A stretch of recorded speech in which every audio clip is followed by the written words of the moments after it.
It is said that in Ulthar, which lies beyond the river Sky, no man may kill a cat, and this I can verily believe as I gaze upon him who sitteth purring before the fire. For the cat is cryptic and close to strange things which men cannot see. He is the soul of antique Egyptus, and bearer of tales from forgotten cities in Meroe and Ophir. He is the kin of the jungle's lords, and heir to the secrets of Africa. The Sphinx is his cousin, and he speaks her language. But he is more ancient than the Sphinx, and remembers that which she hath forgotten. In Ulthar, before ever the burgesses forbade the killing of cats, there dwelt an old cotter and his wife, who delighted to trap and slay the cats of the neighbors. Why they did this, I know not, save that many hate the voice of the cats in the night, and take it ill that cats should run stealthily about yards and gardens in twilight.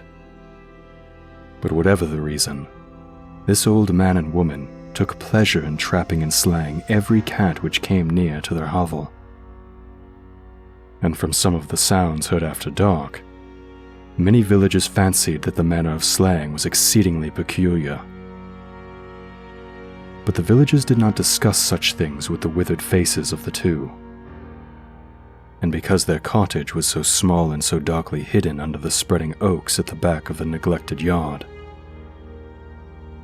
In truth, much as the owners of the cats hated these odd folk, they feared them more, and insisted of berating them as brutal assassins, merely took care of that no cherished pet or mouser that strayed toward the remote hovel under the dark trees. When through some unavoidable oversight a cat was missed, and sounds heard after dark, the loser would lament impotently, or console himself by thanking fate that it was not one of his children who had thus vanished. For the people of Ulthar were simple, and knew not whence it is all cats first came. One day, a caravan of strange wanderers from the south entered the narrow cobbled streets of Ulthar. Dark wanderers they were, and unlike the other roving folk who passed through the village twice every year. In the marketplace they told fortunes for silver, and bought gay beads from the merchants. What was the land of these wanderers none could tell, but it was seen that they were given to strange prayers, and that they had painted on the sides of the wagons strange figures with human bodies, and the heads of cats, hawks, rams, and lions. And the leader of the caravan wore a headdress with 2 horns and a curious disc betwixt the horns. There was in this singular caravan a little boy with no father or mother, but only a tiny black kitten to cherish. The plague had not been kind to him. It had left him this small furry thing to mitigate his sorrow. And when one is very young, one can find great relief in the lively antics of a black kitten. So the boy who the dark people called Minas smiled more often than he wept, as he sat playing with the graceful kitten on the steps of an oddly painted wagon. On the 3rd morning of the wanderer's stay in Ulthar, Minas could not find his kitten. And as he sobbed aloud in the marketplace, certain villagers told him of the old man and his wife, and of sounds heard in the night. And when he heard these things, his sobbing gave place to meditation, and finally to prayer. He stretched out his arms towards the sun, and prayed in a tongue no villager could understand. Though indeed, the villagers did not try very hard to understand, since their attention was mostly taken up by the sky, and the odd shapes the clouds were assuming.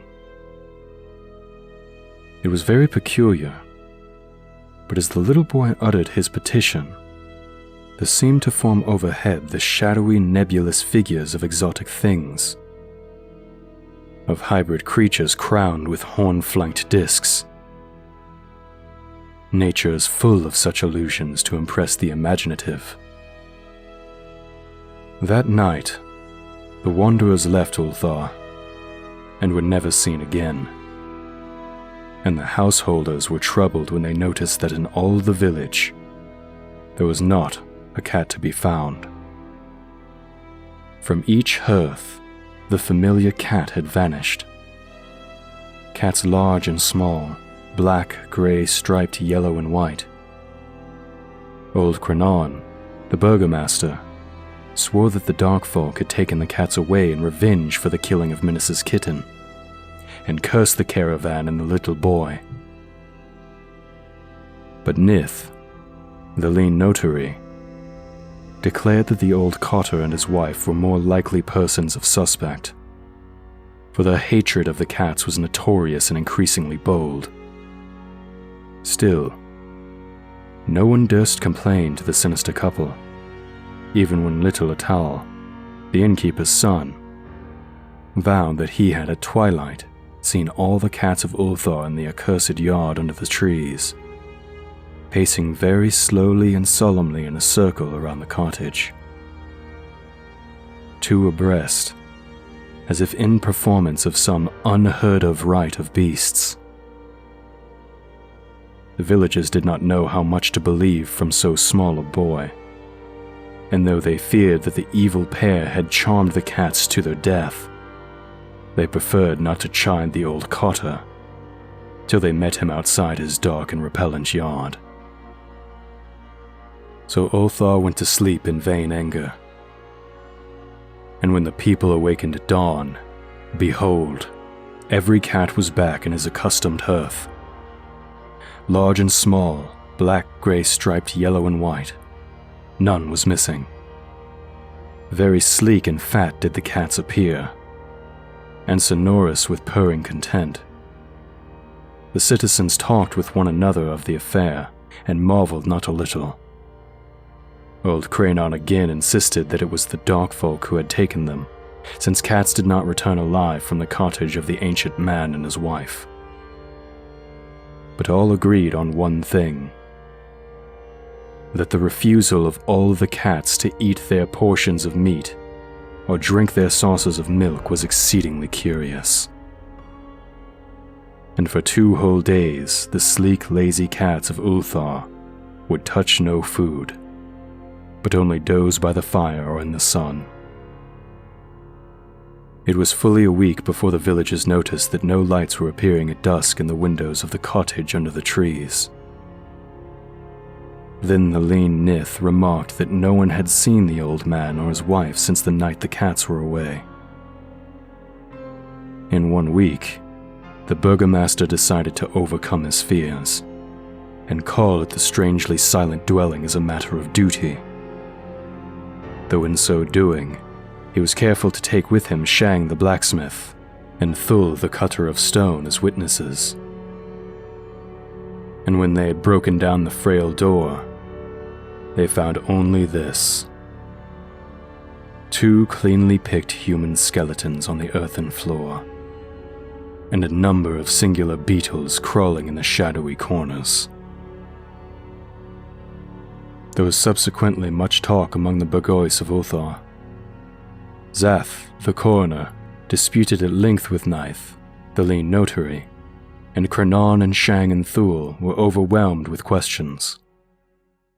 Even little Atal, the innkeeper's son, was closely questioned and given a sweetmeat as reward.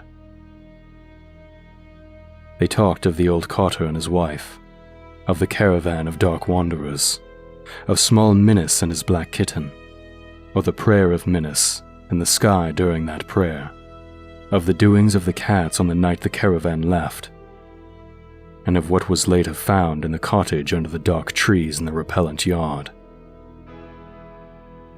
And in the end, the burgesses passed that remarkable law, which is told of by traders in Hathig and discussed by travelers in Nir, namely, that in Ulthar, no man may kill a cat.